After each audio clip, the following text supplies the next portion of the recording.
કેમ છો વિધાનસભાના મતદારો?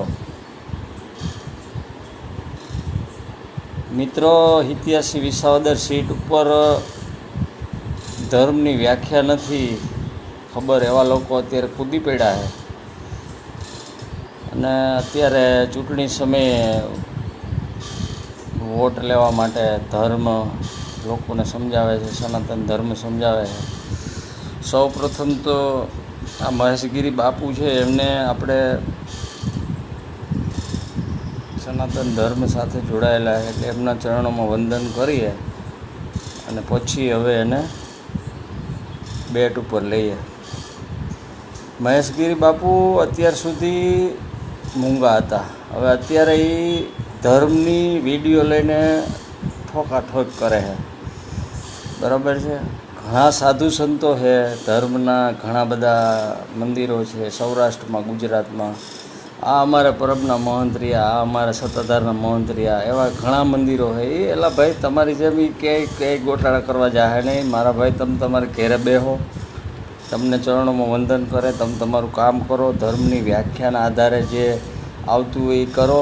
અને ધર્મના જે આજે આપણી સામાજિક વ્યવસ્થા છે એની હારે જોડાયેલા લોકોને હું એટલી વિનંતી કરું છું કે તમે આ રાજકારણમાં ક્યાંય આવો નહીં ખોટા. અને આ મહેશગીરી બાપુને મારે એટલું કહેવાનું છે કે બહુ રહેવા દ્યો ચાપલુસી કરવાની. આસારામ બાપુ એવી ચાપલુસી કરતા હતા. આસારામ બાપુ હજી છૂટ્યા નથી.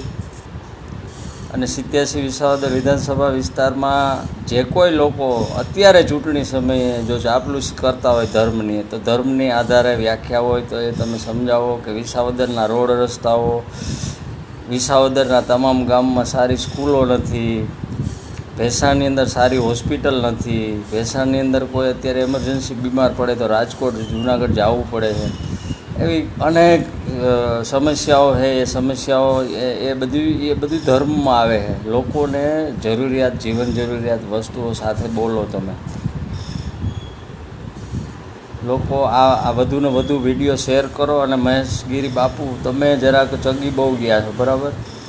એટલે તમારે ગઈ વખતે તમે જરાક જૂનાગઢમાં બહુ ચગી ગયા હતા.